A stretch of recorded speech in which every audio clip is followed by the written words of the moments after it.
자, 2012년 3회 전기자기약 기출문제 해설 시작하겠습니다. 페이지는 307페이지입니다. 자, 1번.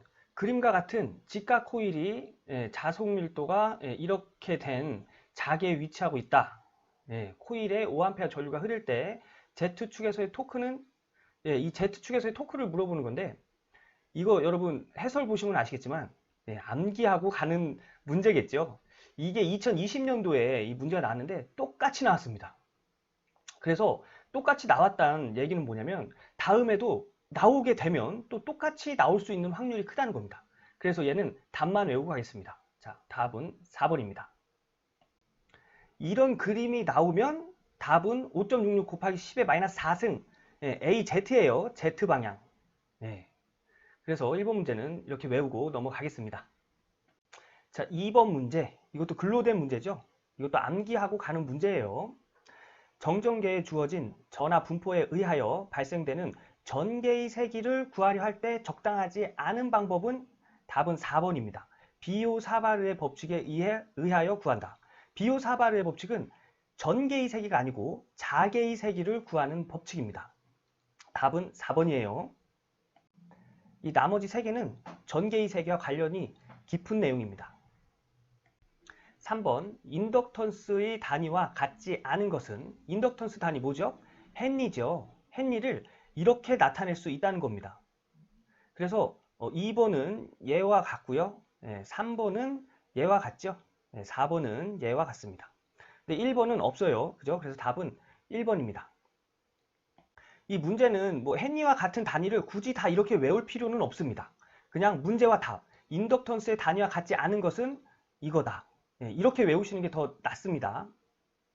즉, 인덕턴스와 단위가 같은 것은 이렇게는 이때까지 한 번도 나오지 않았다는 얘기예요. 그런데 인덕턴스와 단위가 같지 않은 것은 이 문제는 몇 번 나왔습니다. 이 얘기는 다음에도 똑같이 나올 수 있는 확률이 있다는 얘기입니다. 그래서 이 문제는 그냥 문제와 답, 인덕턴스와 같지 않은 것은 1번 암기하시고 넘어가겠습니다. 4번. 공극이 델타인 강자성체로 된 환상 영구 자석에서 성립하는 식은? 이것도 암기하고 가는 거예요. 이거 뭐 숫자 나오고 이런 거 아니잖아요. 그죠? 답은 1번입니다.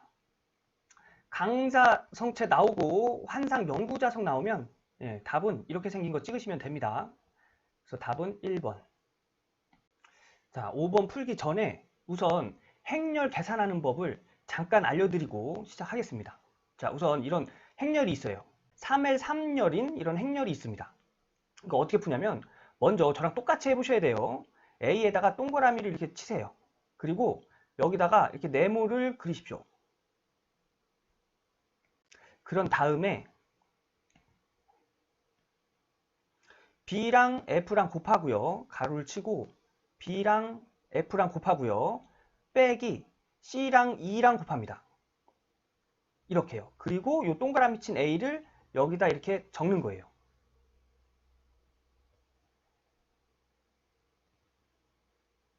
그 다음에 이 A, B 있죠? A, D네요. A, D를 여기다 이렇게 옮깁니다. 여기다 이렇게 써놔요. A, D 이렇게 써놓고 B에다가 동그라미 치고 이 옮긴 거랑 해서 이렇게 네모를 또 그립니다. 그 다음에 여기 더하기 하고 CD를 곱해요. 이 CD요. A랑 똑같이 하는 겁니다. CD를 곱하고 빼기 AF를 곱합니다. AF 한 다음에 뒤에다가 B를 쓰는 거예요. 그 다음에 C는 이 C를 요번에 C를 옮기는 거예요. C를 여기다 이렇게 옮깁니다. 그리고 C를 이렇게 써요. 쓰고 얘네 두 개를 이렇게 네모를 칩니다. 그 다음에 지금까지 했던 거랑 똑같이 A랑 E랑 곱합니다. 가로치고 A랑 E랑 곱하고 마이너스 B랑 D랑 곱하면 되겠죠. B랑 D랑 곱한 다음에 여기다가 C를 이렇게 씁니다. 그래서 얘네들을 계산하면은 이 행렬을 계산한 값이 나오는 거예요. 이 문제 풀기 전에 영상 멈춰놓고요. 찬찬히 한번 해보세요. 본인이 직접 연습장에다 이렇게 써놓고 얘 옮겨가면서 이렇게 천천히 한번 해보세요. 자, 해보셨죠? 그럼 5번 들어가겠습니다. 자, 자장, 자속 밀도가 이런 식이 있고요. 이 자속 밀도 내에서 점전하가 0.2 쿨롱이 속도, 이 속도로 움직일 때 이 점전하에 작용하는 힘의 크기는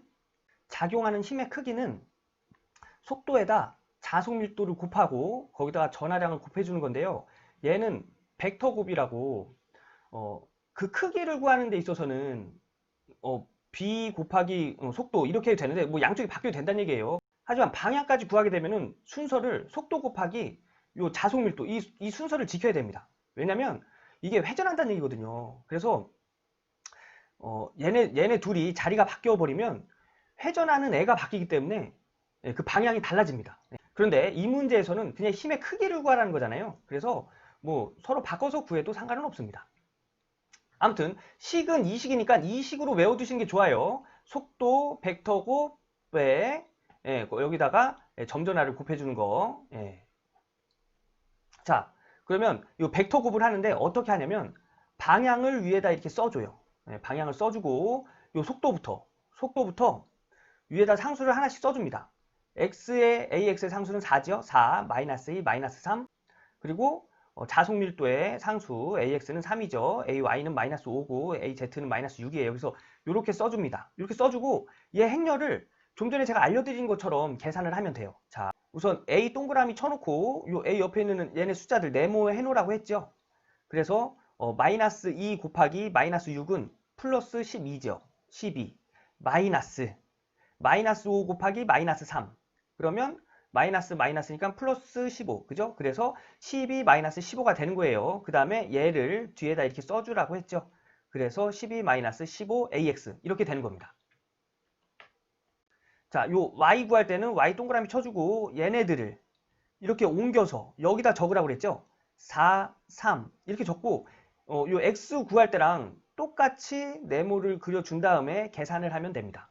자, 마이너스 3 곱하기 3은 마이너스 9죠. 그리고 마이너스 6 곱하기 4는 마이너스 24입니다. 서로 빼주고 요 AY를 여기다 이렇게 써주는 거죠.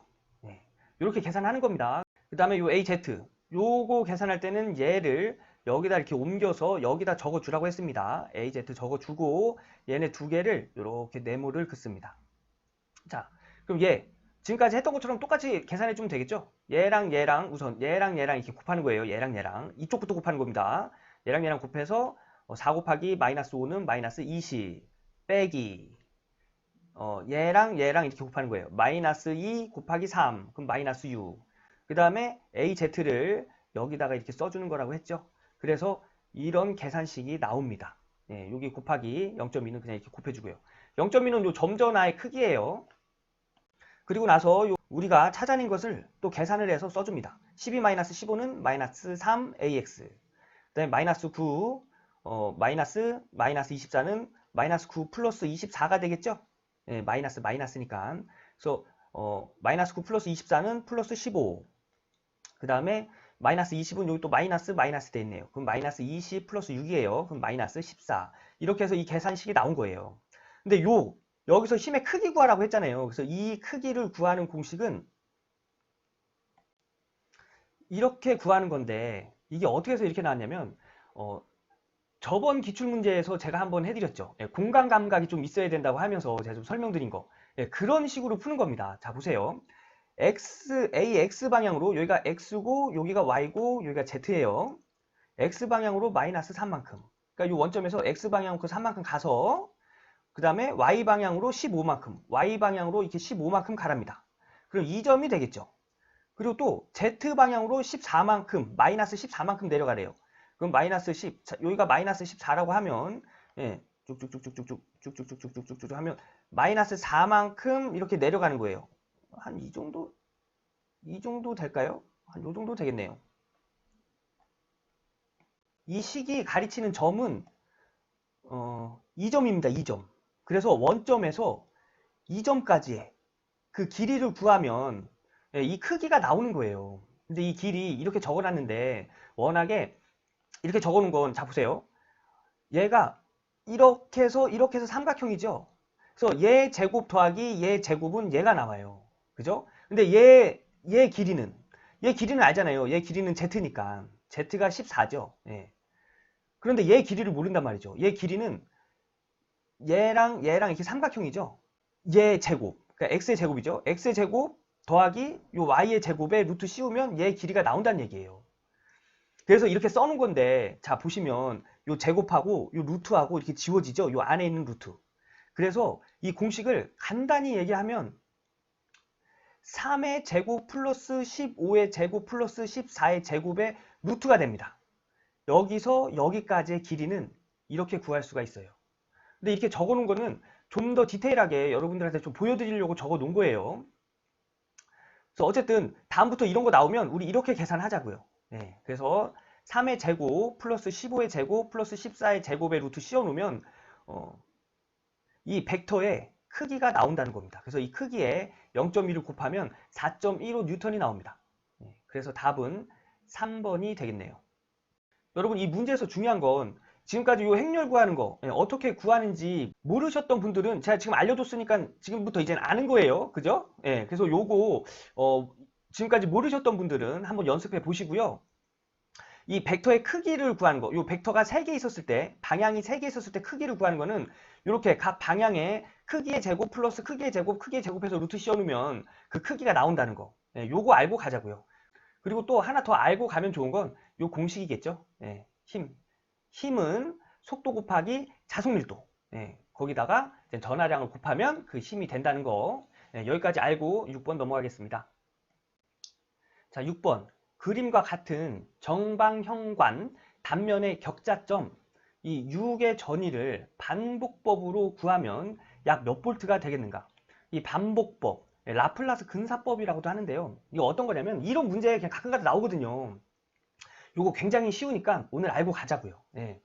자, 우선 이 점의 전위는 얘 더하기 좀 크게 하겠습니다. 얘 더하기 얘를 더한 것의 평균값입니다. 그러니까 얘 더하고 얘 더한 다음에 나누기 4 하면은 이 점의 전위가 나온다는 거예요. 또 얘 더하기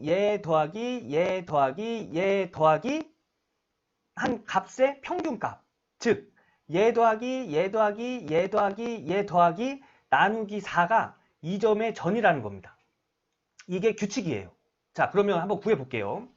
자, 6의 전위를 구하라고 했잖아요. 여기 6입니다. 여기 전위를 구하라고 했으니까 얘 구하고, 자, 파란색으로 할까요? 얘 구하고 얘 구한 다음에 나누기 4 하면 되겠죠? 자, 1번을 먼저 구해 볼까요? 1번, 얘를 먼저 구해 보겠습니다. 얘 더하고 얘 더해서 나누기 4 하면 되겠죠? 자, 이쪽 점, 여기 점은 다 전위가 0이랍니다.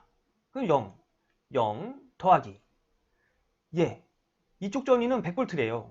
그럼 100 더하기 이쪽 전위 0이죠? 0 더하기 이쪽 전위 0입니다. 더하기 0 해서 얘를 4로 나눠주면 25 나오겠네요. 아, 여기 써놨죠? 이걸로 해드릴게요.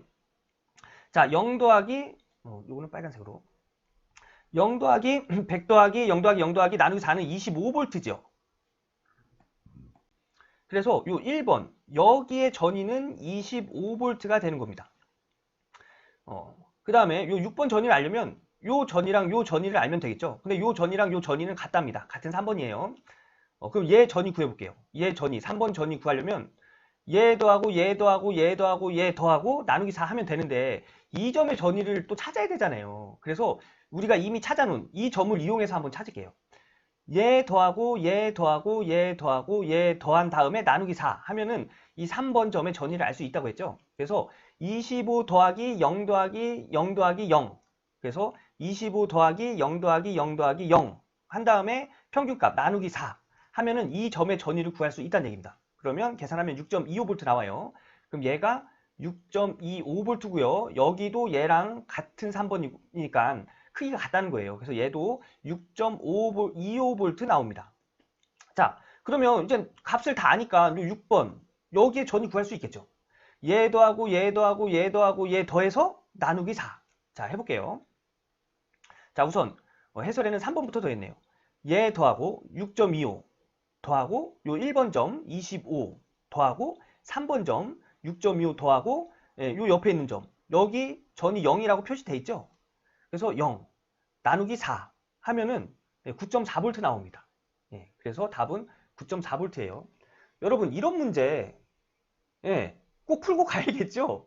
이거는 거의 퀴즈에 가깝습니다. 그죠? 예, 이거 제가 지금 뭐 미분한 것도 아니고 적분한 것도 아니고 뭐 이상한 거 한 거 아니잖아요. 그죠? 이거는 그냥 규칙에 따라서 다 더해주고 나눠준 것밖에 없습니다. 그래서 이런 문제는 누구나 풀 수 있는 문제니까요. 여기서 숫자가 좀 바꿔 나오더라도 여러분 꼭 해결하실 수 있으셔야 됩니다. 예, 6번 답, 2번. 예, 다음 문제 가겠습니다. 자, 7번. 전개 2가 루트 2, 2 사인 오메가의 t-c분의 x 볼트 퍼 메타의 평면 전자파가 있다. 진공 중에서 자개의 시료값은 몇 암페어 퍼 메타인가? 이 문제는 전자파의 고유 임피던스를 가지고 풀어야 됩니다. 왜냐면 전개를 주고요. 자개의 시료값을 구하라고 했잖아요. 즉 뭐 자개의 어떤 값을 구하라고 한 거예요. 전개와 자개가 동시에 들어가는 공식 중에 하나가 고유 임피던스입니다. 네, 고유 임피던스는 에타 제로라고 썼는데요. 이거 뭐 이렇게 Z 제로라고도 쓸 수도 있어요. 아무튼 요 쓰는 건 중요하지 않습니다. 요 뒤에 나오는 게 중요해요. 자, 고유 임피던스는 자개분의 전개입니다. 얘를 루트 유전율 분의 투자율로 나타낼 수 있어요. 그런데 여기서 진공중이라고 했죠. 그래서 진공중의 유전율과 진공중의 투자율을 넣고 계산을 해보면 377옴 나옵니다. 결론적으로는 공기 중에 고유 임피던스는 진공중이네요. 공기중하고 진공중하고 같은 얘기입니다. 진공중의 고유 임피던스는 자개분의 전개로 나타낼 수 있고 공기중일 때는 그 값이 377옴이 나온다는 겁니다. 요거 꼭 알아두세요. 진공중 또는 공기중의 고유 임피던스는 377옴이다. 요거 알아두세요. 근데 여기 문제에서 물어본 게 자개의 시료값 물어봤잖아요. 그럼 여기다가 자개의 시료값을 넣으면 됩니다. 넣고 여기에 자개의 시료값을 넣었으면 요 전개도 전개의 시료값을 넣어야 돼요. 혹시나 여기서 뭐 자개의 최대값을 구해라. 그럼 여기다 자개의 최대값 넣고 여기다가 전개의 최대값을 넣으셔야 됩니다. 그리고 계산하시면 돼요. 자, 그러면 식을 다시 한번 적을게요. 자개의 시료값 분의 전개의 시료값은 377옴이에요. 이런 식이 있으면 얘랑 얘랑 자리 바꿔도 된다고 했습니다. 그래서 377분의 전개의 시료값은 자개의 시료값이 되는 거예요. 근데 전개의 시료값 어떻게 구할까요? 시료값은 최대값에 루트 2를 나눠주면 그게 시료값이 됩니다. 근데 전개의 최대값 뭐 보고 알 수 있을까요? 이 식 보고 알 수 있는 거죠. 최대값은 요 앞에 있는 요 수가 최대값입니다. 이 m 전개의 맥시멈 해서 요 앞에 있는 수가 최대값이에요. 그러면 최대값이 루트 2에 2지요. 여기다가 루트 2를 나누면 그게 시료값이 되는 거예요. 이렇게 나눠주면 시료값은 2만 나와요. 그래서 377분의 2가 자개의 시료값입니다. 자, 문제에서는 그냥 2가 2라 자개도 이렇게 2로 표시해 준 거예요. 별뜻 없습니다. 자, 얘는 377분의 1로 나타낼 수 있죠. 근데 얘 계산기 넣고 1 나누기 377 하면 2.65 곱하기 10의 3, 마이너스 3승 나오거든요. 그래서 여기다가 전개의 시료값 요 곱해준 거죠. 이렇게 곱해주면 이게 답이 되는 거예요. 답 몇 번일까요? 3번이 되겠습니다. 자, 다음 문제. 자, 8번.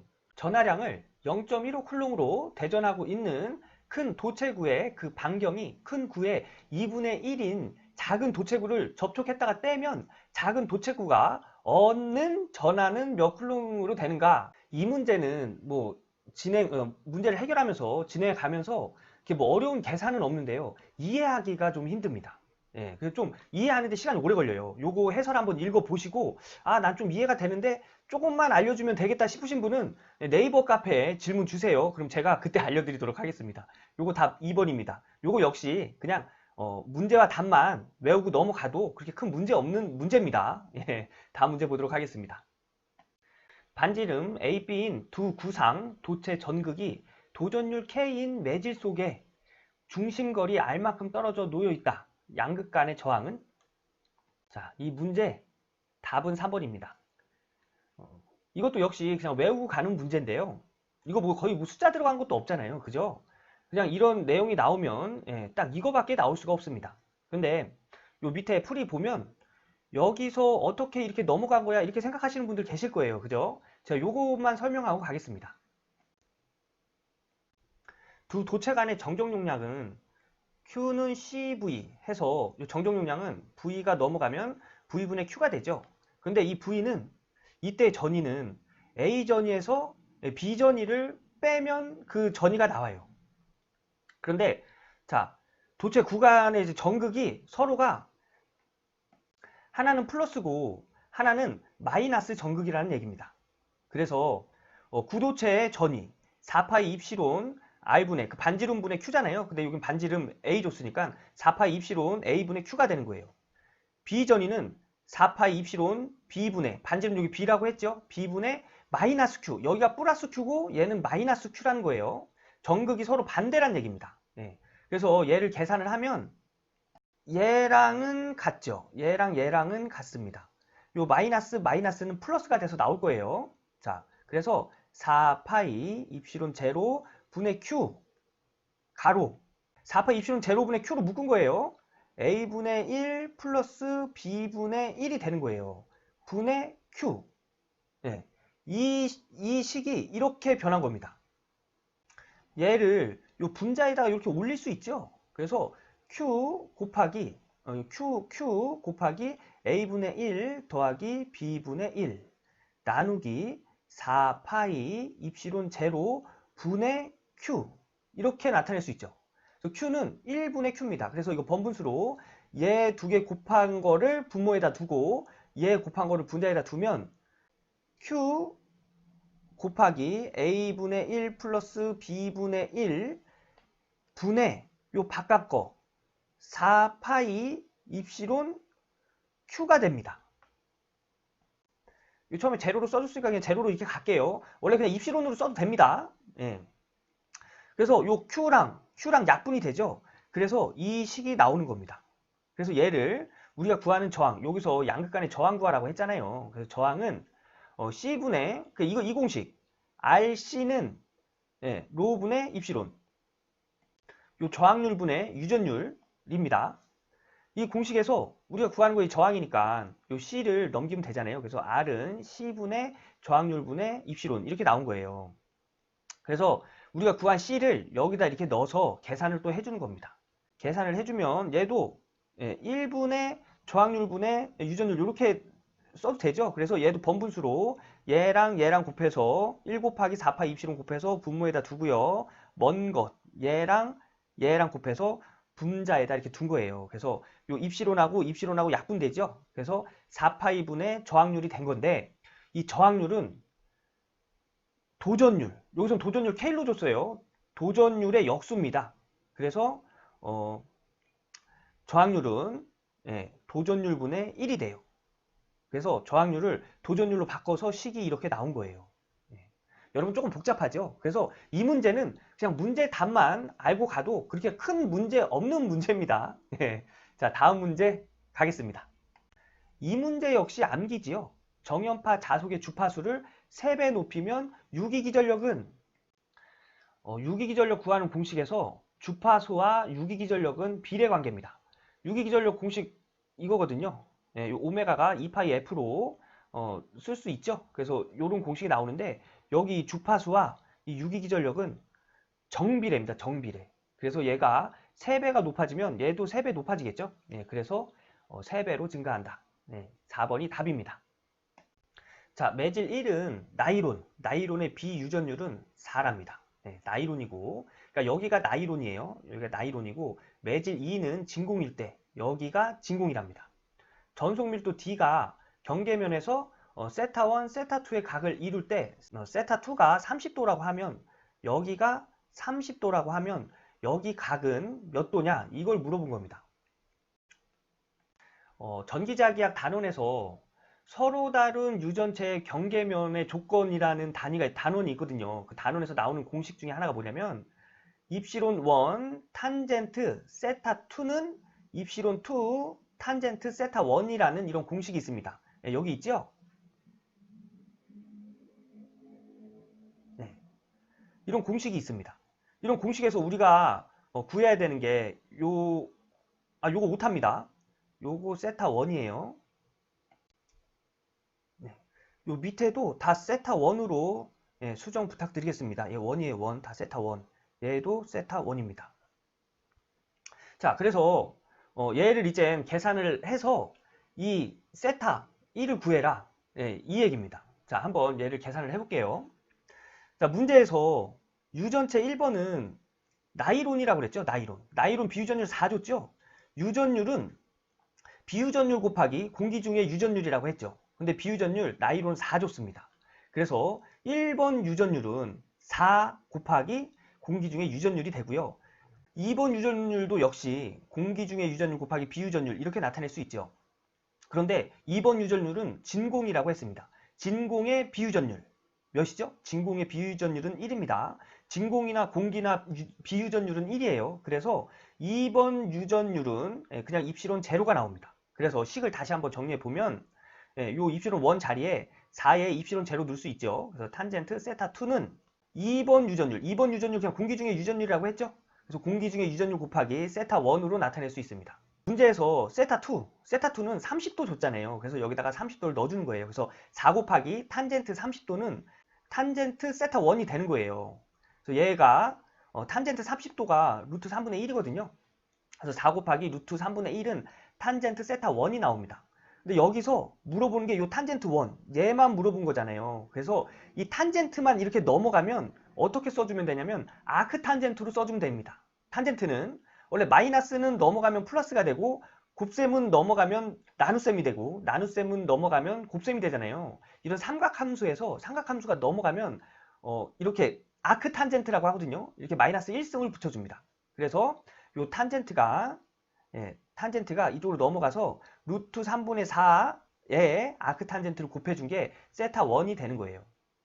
그래서 답은 1번이 되겠네요. 여기서 중요한 거는 서로 다른 유전체의 경계면의 굴절의 법칙, 조건이라고도 합니다. 그리고 공식, 요거 하나는 알고 가자고요. 요거 오타인데 요거 다시 써드릴게요. 2번 유전율의 탄젠트 세타 1을 곱한 값은 1번 유전율의 탄젠트 세타 2를 곱한 값과 같다. 이거 그 서로 다른 유전체의 경계면의 굴절의 법칙 중에 하나거든요. 지금은 요거 하나만 알고 갈게요. 요거 하나만 알고. 이 경계면의 굴절의 법칙, 그 굴절의 조건 문제 많이 나오니까 그때그때마다 하나하나씩 알고 가자고요. 이 문제에서는 이거 꼭 암기해 두셔야 됩니다. 그래서 답은 1번이고요. 다음 문제로 넘어가겠습니다. 자, 12번 글로 나온 문제입니다. 암기지요. 무한장 솔레노이드에 전류가 흐를 때 발생되는 자개에 관한 설명으로 옳은 것은 답은 4번 내부 자개는 평등 자개이다. 요것만 보고 가세요. 그냥 뭐 딴 거 볼 필요도 없습니다. 요것만 내부 자개는 평등 자개이다. 무한장 솔레노이드의 내부 자개는 평등 자개이다. 자, 다음 문제 가겠습니다. 물질의 자화 현상, 그러니까 자석이 되는 현상을 자화 현상이라고 하는 거예요. 그거는 전자의 자전 때문에 발생합니다. 요 그냥 이렇게 암기하고 가겠습니다. 13번도. 자, 14번도 암기 문제죠. 두 개의 전기 회로 간의 상호 인덕턴스를 구하는 데 사용하는 방법은 노이만 법칙입니다. 상호 인덕턴스 나오면 노이만 이렇게 외우시면 됩니다. 자, 다음 문제 넘어가도록 하겠습니다. 자, 15번 공기 중에 두 점전하 사이에 작용하는 힘이 5뉴턴이었다. 두 전하 간에 유전체를 넣었더니 힘이 2뉴턴으로 되었다면 유전체의 비유전율은 얼마인가? 비유전율 구하라는 문제죠. 두 점 사이에 작용하는 힘, 쿨롱의 법칙이죠. 그래서 쿨롱의 법칙은 4파 입시론 아래 제곱분의 Q1 Q2죠. 그런데 처음에 공기 중에 두 점전하 사이에 작용하는 힘, 공기 중. 그러니까 요거 입시론을 공기 중에 유전율만 넣어주면 되죠. 그래서 4파의 입시론 제로 I 제곱분의 Q1 Q2가 5뉴턴이었답니다. 근데 공기 중이었던 두 전하 사이에 유전체를 넣었답니다. 비유전율이 있는 유전체를 넣은 거예요. 넣었더니 힘이 2뉴턴이 되었대요. 자, 유전체를 삽입한 그때 이제 서로 작용하는 힘은 4파 입시론인데 유전율이 있는 유전체니까 공기 중의 유전율 곱하기 비유전율로 나타낼 수 있죠. 곱하기 아래 제곱분의 Q1, Q2로 나타낼 수 있어요. 이때 비유전율을 구하랍니다. 이 비유전율을 구하래요. 그럼 얘랑 자리 바꿔도 되겠죠.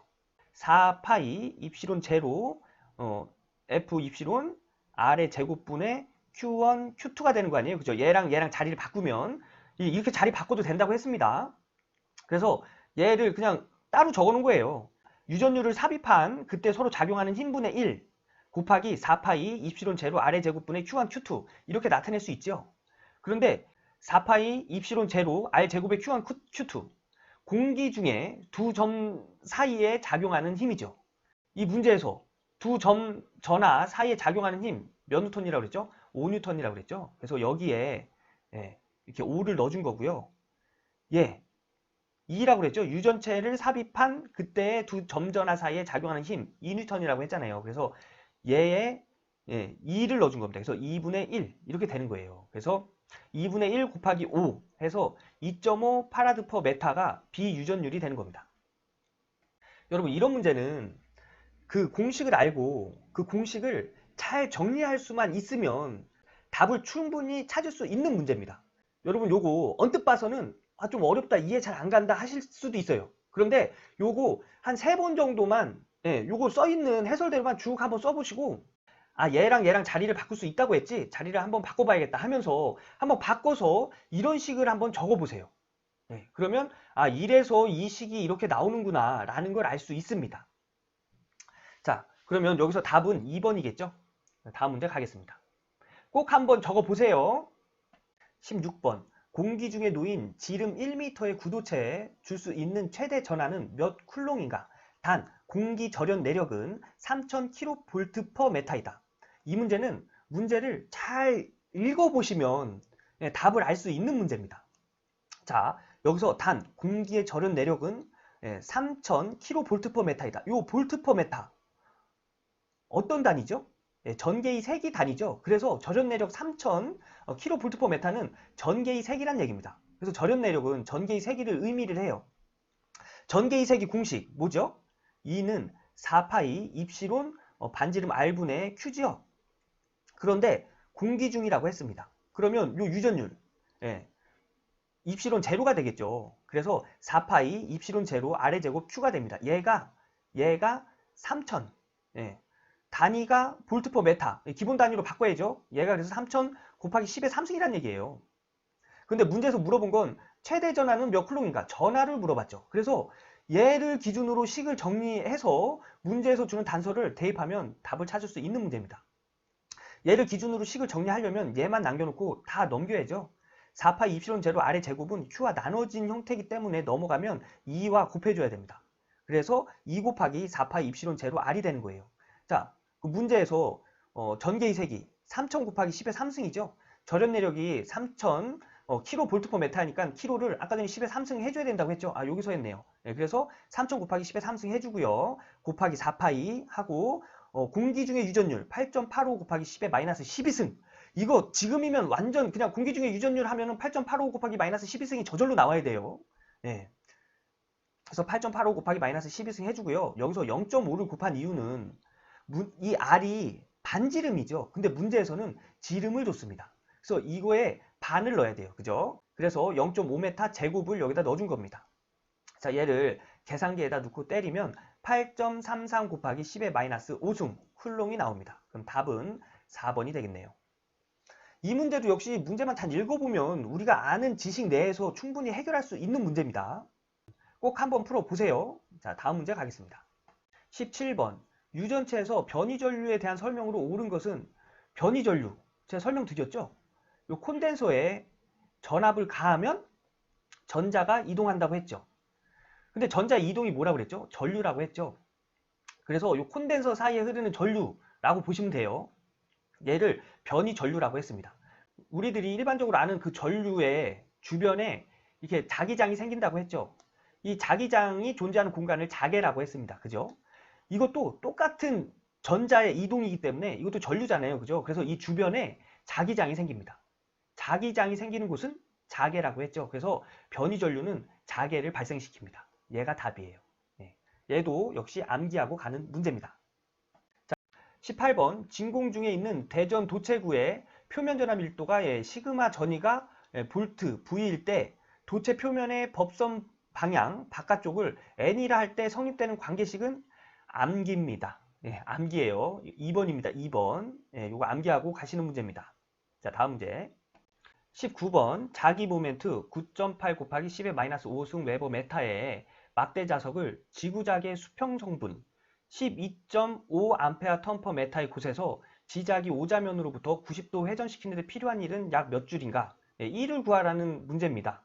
요것도 역시 암기하고 가는 문제죠. 요거 1번입니다. 여기서 지자기 오자면, 이 단어는 여기서밖에 안 나오는 것 같아요. 이게 무슨 얘기냐면, 지자기는 지구의 자기를 이야기를 하는 거고요. 지자면은 지구가 이렇게 있으면 지구도 이렇게 자기장이 있잖아요. 그죠? 그래서 내가 서 있는 점에서의 자기장이 지나가는 그 면을 얘기합니다. 이런 거 좀 어렵지요. 그래서 19번 얘는 그냥 답만 외우고 갈게요. 1.23 곱하기 10의 마이너스 3승. 다음 문제 보겠습니다. 20번 그림과 같은 원형 코일 두 개가 있다. 이렇게 원형 코일이 두 개가 있답니다. A 권선수는 1회, 얘 권선수는 1회, B 권선수는 2회, 반지름은 2m.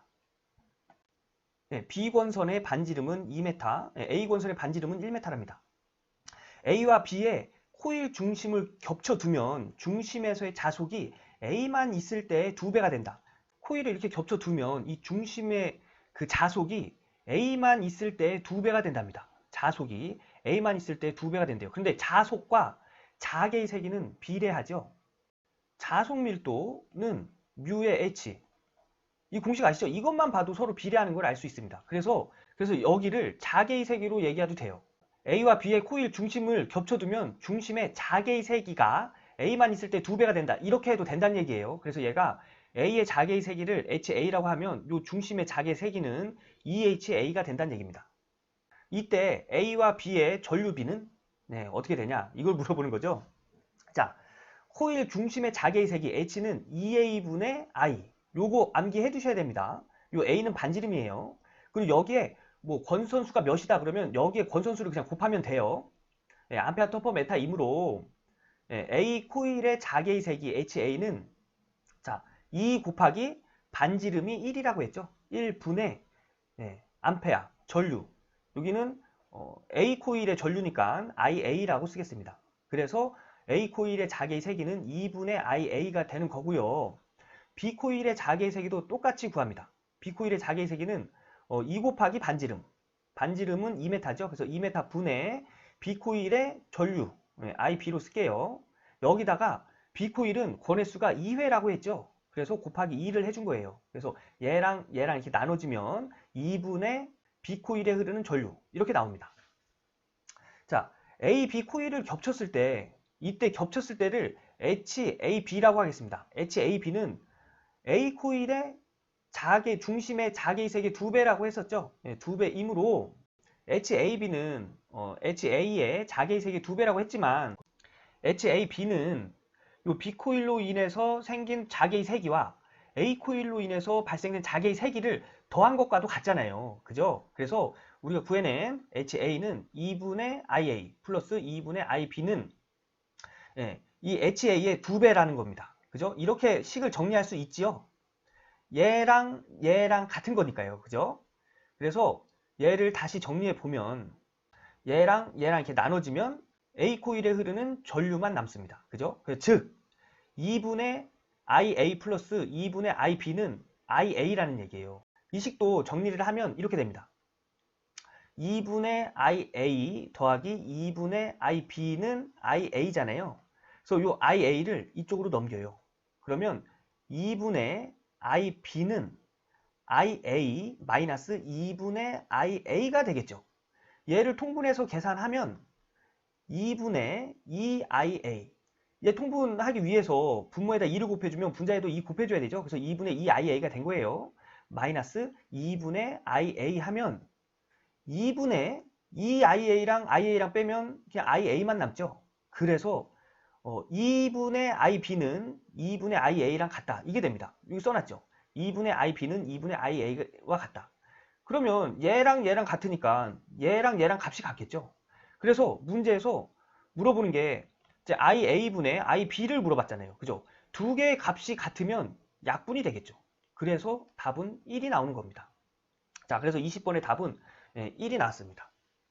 요런 거는 조금 이해를 해가시면서 공부를 하셔야 돼요. 그죠? 이거는 솔직히 이 문제는 이거 하나밖에 안 나오는데 이런 내용을 지금 처음 들으신 분은 아마 무슨 얘기인지 잘 모르실 거예요. 그런데 얘기를 또 듣고 또 듣고 하시면 어느 정도 이해가 되실 거라고 전 믿거든요. 제가 항상 말씀드리는 거지만 뭐 적분한 것도 아니고 제가 뭐 이상한 막 공식 써가지고 막 한 것도 아니잖아요. 그죠? 그냥 코일 중심의 자개이색이 공식 가지고만 비교해 가면서 이렇게 지금 식을 풀이해 나간 겁니다.